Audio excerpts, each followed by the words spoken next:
selamat sore. Kami dari kelompok Blackpink. Kami mau presentasikan hasil diskusi kami tentang materi manajemen sumber daya manusia. Judul yang kami ambil tentang rekrutmen dan seleksi. Namun sebelum itu saya akan memperkenalkan nama-nama kelompok kami. Yang pertama ada Konsalina Alia Koshima, kedua Anissa Novitri, ketiga saya sendiri Priscilla Seletania, dan keempat Dwi Nur Rahmadani. Baik, di sini saya akan menjelaskan kepada kita semua tentang yang pertama, pengertian dan tujuan rekrutmen. Rekrutmen adalah sebuah proses untuk mencari dan mengangkat karyawan yang memiliki kemampuan yang dibutuhkan melalui seleksi. Menerima pelamar sebanyak-banyaknya sesuai dengan kualifikasi kebutuhan organisasi dari berbagai sumber, sehingga memungkinkan akan terjaring calon karyawan dengan kualitas tertinggi dan yang terbaik. Kedua, sumber dan metode rekrutmen. Sumber-sumber rekrutmen adalah tempat di mana para kandidat yang memenuhi syarat berada, seperti perguruan-perguruan tinggi dan organisasi pesaing. B. Metode rekrutmen adalah cara-cara spesifik yang digunakan untuk menarik para staf potensial ke dalam organisasi, seperti rekrutmen online. Selanjutnya, berikut akan dijelaskan oleh teman-teman saya, Anissa Novitri, Dwi Nur Rahmadani, dan Konsalina Alia Koshima.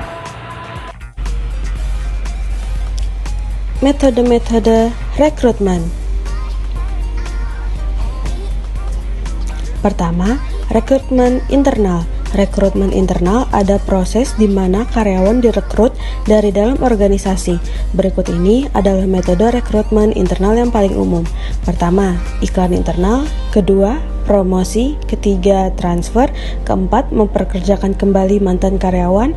Kelima, karyawan dipekerjakan sebelumnya berdasarkan kontrak atau untuk pekerjaan paruh waktu.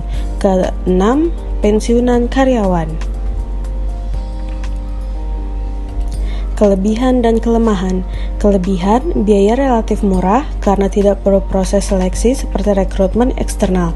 Kedua, organisasi mengetahui pekerja yang memiliki kemampuan untuk jabatan yang kosong. Ketiga, pekerja memiliki motivasi yang tinggi karena mengetahui kemungkinan peningkatan. Keempat, pengembangan karir yang jelas. Kelima, pekerja telah memahami secara baik kebijakan, prosedur, ketentuan, dan kebiasaan organisasi. Keenam, meningkatkan moral kerja karyawan bahwa ia diperhatikan atau dipromosikan. Sedangkan kelemahan, 1. Tidak selalu memberikan perspektif baru atau statistis dan tidak berkembang karena tidak adanya ide-ide baru yang masuk ke organisasi. Kedua, organisasi terkesan tertutup. Staf yang dipromosikan akrab dengan bawahannya sehingga sulit menjalankan kewenangan dan kekuasaannya. 2. Rekrutmen eksternal.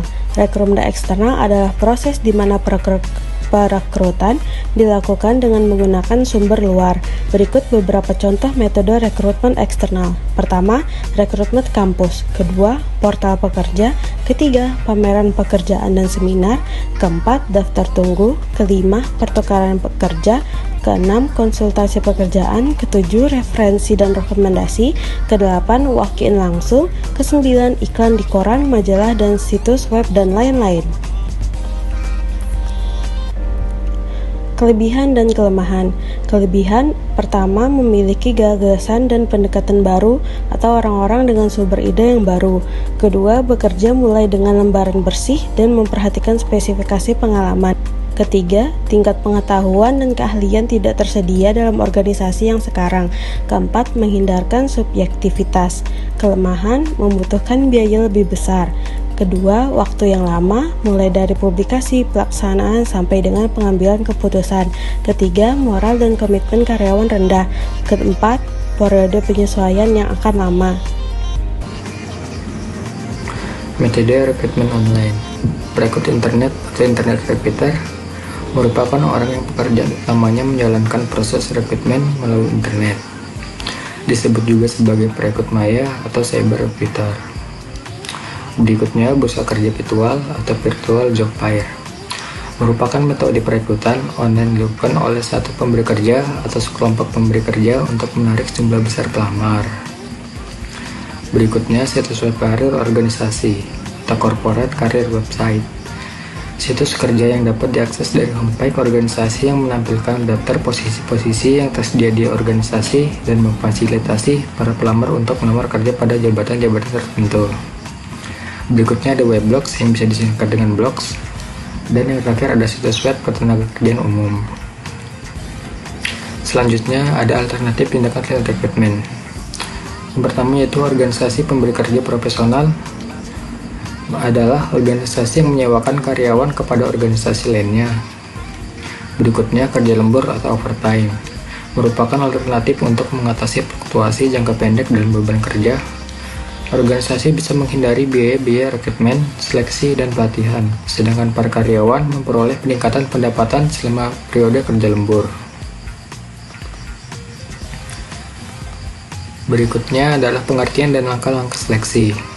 Seleksi atau selection adalah proses untuk memilih pelamar untuk menjadikan karyawan dan menempatkan mereka pada posisi yang dibutuhkan oleh organisasi. Langkah-langkah seleksi antara lain, yang pertama penerimaan surat lamaran, penyelenggaraan ujian, pertimbangan referensi, evaluasi medis, wawancara dengan penyilah atau supervisor, dan yang terakhir keputusan seleksi. Berikutnya merupakan faktor yang mempengaruhi seleksi, antara lain yaitu hasil rekrutmen, penawaran tenaga kerja, tantangan etis, tantangan organisasional, dan kesamaan kesempatan memperoleh pekerjaan. Penawaran tenaga kerja. Hukum ekonomi berlaku, semakin banyak penawaran, semakin turun harga. Karena peluang memilih lebih besar, dan semakin sedikit penawaran maka harga semakin mahal. Banyak penyebab kelebihan atau kurangnya penawaran seperti jumlah pengangguran, mudah atau sulitnya persyaratan, bergengsi atau tidaknya jabatan yang ditawarkan, besar atau kecilnya imbalan yang diberikan, dan sebagainya. Jumlah, komposisi, dan ketersediaan tenaga kerja. 1. Dipengaruhi ekonomi, sosial, politik. 2. Undersupply versus oversupply tenaga kerja. 3. Unqualified versus qualified employee. 4. Rasio seleksi sama dengan pelamar yang diterima dibagi total pelamar. Faktor etika. Etika seleksi terkait dengan etika lembaga pelaku seleksi termasuk keteguhan pemegang nilai, norma, perlakuan adil, dan jujur. Faktor internal organisasi. Pertimbangan pelaksanaan seleksi dari dalam organisasi. 1. Anggaran. 2. Jenis lowongan yang tersedia untuk jabatan baru atau pengganti pejabat yang pergi. 3. Perubahan strategi organisasi.